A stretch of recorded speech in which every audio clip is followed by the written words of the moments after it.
बोलिए सतगुरु कबीर साहेब की जय, चरणदास साहेब की जय। आज हम सूक्ष्म मंडल की बात करेंगे।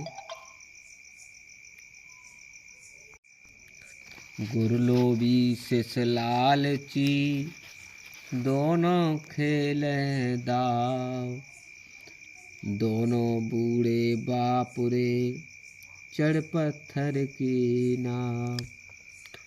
जाका गुरु है आंधरा चेला खरा निरंद, अंधे को अंधा मिला पड़ा काल के फंद। तो प्यारी हंस आत्माओं, आप तो बड़े समझदारी से कार्य करना, और समझदारी ही सबसे बड़ी महत्वपूर्ण जागृति है। हमें अनभिज्ञ बातों में नहीं उलझना है। अपने आप अपने पद का निर्णय करें कि वास्तव में सच क्या है, सच्चाई क्या है, और इस तरीके से अपने हृदय के तराजू में तौले कि आपके प्रति एकदम खरी उतरे। तो जीवात्माओं, हम सूक्ष्म मंडल की बात करते हैं कि सूक्ष्म मंडल क्या है। तो हमने बताया था जो इससे पहले वाले भाग में कि शब्द स्पर्श रूप रस गंध मन बुद्धि चित्त अहंकार, ये सब जिसमें होते हैं वो सूक्ष्म देह हो जाता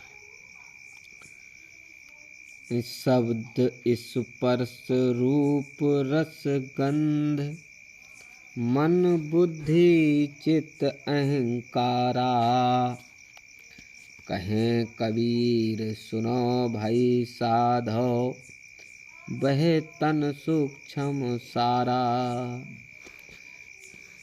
यहाँ पर 17 तत्व काम करते हैं। यह सूक्ष्म तत्व है। मन बुद्धि 5 प्राण और 10 इंद्रियां। जब मनुष्य ध्यान योग की अवस्था में नहीं होता तो जीव स्वप्न अवस्था में इस मंडल में रहता है। यानी कि वो ध्यान अवस्था में नहीं होता है। जैसे हम सो जाते, जैसे लेटते हैं तो उसमें सपना होता है, हमें बड़ा बड़ा स्वप्न हुआ, ये हुआ। तो इस समय जब हमारा स्वप्न होता है, जब तो वहाँ पर 17 तत्व इकट्ठे हो जाते हैं, और जब 17 तत्व इकट्ठे हो जाते हैं तो वहीं पर हमें स्वप्न होने लगते हैं। तो साहब फरमाते हैं कि ये सूक्ष्म तत्व और मन बुद्धि 5 प्राण और 10 इंद्रियां जब मनुष्य ध्यान योग की अवस्था में नहीं होता है तो स्वप्न अवस्था होती है।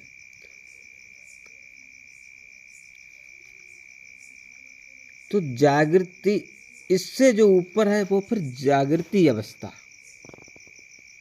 जो जागृति अवस्था में जीव स्थूल देह में इंद्रिय घाट पर होता है। जो जागृति अवस्था होती है उसमें इंद्रिय घाट पर होता है जीव, और स्वप्न इस अवस्था में ये सूक्ष्म मंडल में होता है। यदि ध्यान योग अवस्था में ये कहीं इस सूक्ष्म मंडल में आ जाए, जैसे जब ध्यान लगाते हैं और उस अवस्था में अगर इस सूक्ष्म मंडल में आ गया तो ब्रह्मांडों के प्रतिबिंब दिखाई देने लगते हैं। इसी सूक्ष्म मंडल में अगर ध्यान कर रहे हो और इस मंडल में 17 तत्व इकट्ठे हो जाते हैं, इसमें आ गया जीव, तो आपको जो ब्रह्मांड है उसके प्रतिबिंब दिखाई देने लगते हैं, जिसका ध्यान सतगुरु कबीर साहब ने यूँ किया कि चंद्र सूर एक घर लावो और सुषुमन सेती ध्यान लगाओ। त्रिवेणी की संध समावो और भमर उतर जल पारा है। घंटा शंख सुनो धुन दोई, सहस्र कमल दल जगमग होई। तामध्य करता निरखो सोई, बंक नाल धस पारा है। अरे फरमाते हैं साहब कि चंद्रमा और सूर्य को एक बिंदु, स्पेस बिटवीन टू ब्रॉड, यानी एक बिंदु पर लाकर ध्यान करो। एक बिंदु पर जब दोनों की धाराएं एक हो जाएंगी, उस संधि द्वारा पार निकल जाओ।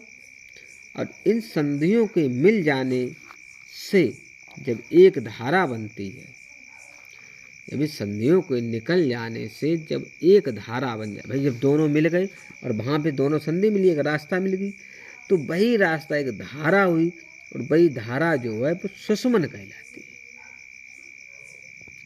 है। इस धारा द्वारा बंक नाल मार्ग से गुजरोगे। जब सुषुमनवा में प्रवेश करोगे, इंगला पिंगला के घर जाई, सुषुमन बैठ रहा